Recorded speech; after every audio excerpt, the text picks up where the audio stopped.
Hey everyone, this is Kevin from thechesswebsite.com, and today we're going to be continuing our series in mating patterns, and this is our second part in the series. And the first mating pattern that we are going to go over today is Damiano's mate, and as you can tell, it arises from the situation right here where you have either a pawn or a bishop on g6. It really doesn't matter, each one, and we have our queen here on the open h file. And as you can see here, we don't have a pawn here on our h file. It doesn't really matter as long as the h file is open or semi-open, that we can have access to the king here. And it's white's move, and white can bring his queen to h7 and checkmate the king.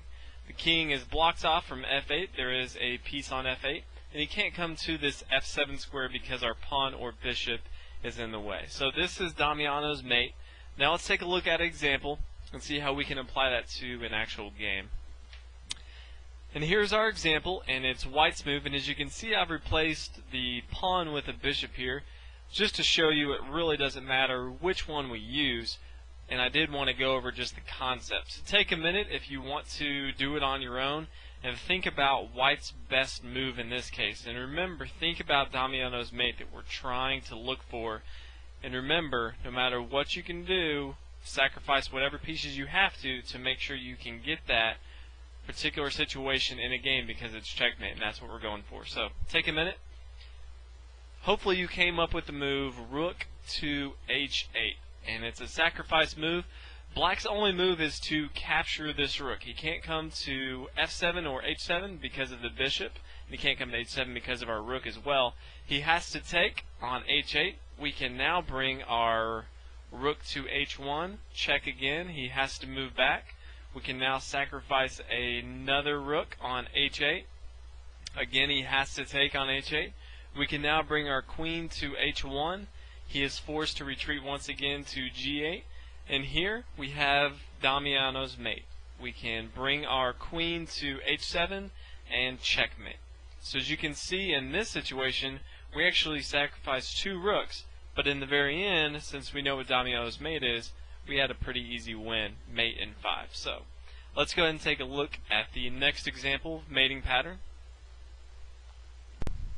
The next mating pattern is Morphy's mate, named after one of the greatest chess minds of all time. And it looks like this. As you can see, we have a bishop on f6 attacking the king, and the g file is open for our rook. So the king is checkmated, he can't go anywhere. So we are using our bishop and our rook in this situation. Obviously a queen would work here, but for simplistic reasons, bishop and rook is all you need in this case. So let's go ahead and take a look at an example how we can use this in a normal game.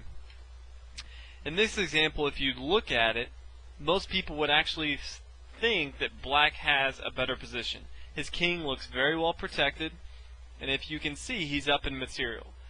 But since we know Morphy's mate, we can use the rules that we've looked at to approach a game where we know the ending is going to be good for us. So take a minute and think about where you think white should go so that we can approach Morphy's mate.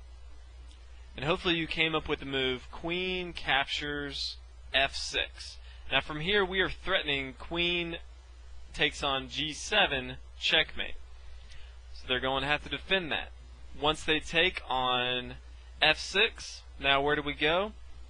We bring our rook to g1 check, and when the king moves, we can now come in with our bishop, capture on f6, and checkmate. So from here, it looked like a pretty even situation. It even looked like black was ahead, but we were able to have a queen sacrifice because we knew Morphy's mate, and we have a pretty easy win. So let's go ahead and take a look at the next example. This is kind of like Morphy's mate, and it's Morphy's concealed mate. Morphy's concealed mate is very similar to Morphy's mate, but there's one additional step that you have to take, and we're going to go over that now. So pause the video and see if you can try to figure out how to mate, in this case, as white. The first move is going to, hopefully you figured out, the first move is rook captures on g7. The black king is forced to move to h8, and now the key move right here. A lot of players will want to move their rook back to g1. This is actually going to be a huge mistake. Black can move his pawn to f6, blocking our bishop, and black's actually has a better game here. He has more material, and we no longer have the Morphy mate threat that we had before. So instead, we need to play a different move instead of rook to g1. And instead of rook g1, we know that when we move our rook, it's going to be a discovered attack from our bishop on b2. So we want to remove this defender on f7 and capture him on f7. We're checking with our bishop, but now that pawn is not going to bring us any more trouble. So now when the king moves back to g8, we can now check on g7. The king is forced to move to h8. We can now come back to g1. Now when the king moves, now the rook is going to have to come to f6 to block. And now we can capture on f6 with our bishop, and it's checkmate. So there's one extra move with Morphy's concealmate that you have to know to make sure that you don't make a huge blunder and bring your rook back to g1, and instead you take the defender from f7. So those are both Morphy's mate and Morphy's concealed mate. Let's go ahead and take a look at the next mating pattern. The next mating pattern is called Reddy's mate, and it looks like this. Your bishop is on d8, the king cannot move to b6, and he can't move to the d file because of our rook, and our bishop is protected by our rook on d1. And it comes about, we heard about this from one of the most famous games that a lot of you have probably already seen, and it comes about from the situation like this. So take a minute. If you haven't already seen this puzzle, it would definitely be a good puzzle to try on your own, but see if you can reach this position on your own. And hopefully you came up with a brilliant sacrifice, and that is queen to d8. And as you can see here, the king has to capture. He can't move to e7 or d7. He has to capture the queen. From here, white has a fantastic move of bishop to g5 double check. And anytime a king is in double check, he has to move his king. He cannot move any other piece. So the black king is forced to move. If he moves to e8, we can bring our rook to d8 and it'll be checkmate. It doesn't matter. In this case, we'll go ahead and put the black king on c7 just so we can have the same setup as Reddy's mate. That's what happened in the real game. And we can bring our bishop to d8 and it's checkmate. But again, even if the black king moves to e8, we can bring our rook to d8 and it's checkmate. Either way, but as long as you know the situation and how it'll rise. And it normally happens when the king is not castled for black or white, depending on which way it's set up. And white is castled on the queen side, so his rook is lined up on the d file. So that is Reddy's mate, and the next one we're going to look at is Smothered mate. It's one that you'll see very, very often, and it's the last mate that we're going to look at. So we'll go ahead and take a look at Smothered mate. Smothered mate looks like this. The king is trapped in and is checked by the knight here on f7 and can't move. He's what they call smothered. And this is going to be the most common besides the back rank mate that you're going to find. And a lot of players miss so many opportunities for smothered mates because they just don't know what to look for. And so we're going to take a look at an example. There's a lot of different examples out there, but we're going to go ahead and take one look at it and see something that you should be looking for when it comes to smothered mate.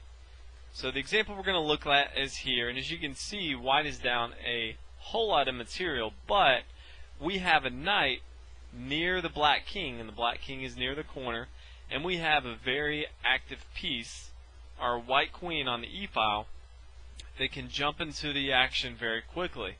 When you see this, you should be looking for smothered mate. So, take a minute, see if you can figure this out on your own. And hopefully you came up with the move queen to e6 check. Now, black has two options here. His first move is to move into checkmate immediately with king to f8, and then we can checkmate with f7. That's usually not going to happen. Instead, you'll normally see the black king come to h8. Now, here's where it gets interesting. We can bring our knight to f7, check. The only move black has is to move back to g8. And here's the tricky move right here. It's knight to h6. It's a discovered check with our queen. and we're putting our knight where we want him to go. So, like we said before, the king has to move. He's not going to move to f8 because he'd be moving into checkmate, so he's going to move back to h8. And then here, we can bring our queen to g8 check. The black king cannot capture because of our knight. The only move he has is to capture with his rook on g8. And from here, the final blow, knight to f7, checkmate. So, you will see smothered mate in various traps in the beginning. You will see smothered mates at the end of games, but always be looking for, especially when a knight is around a king. You don't necessarily need a queen involved, but many times you can have a nice little queen sacrifice with a knight.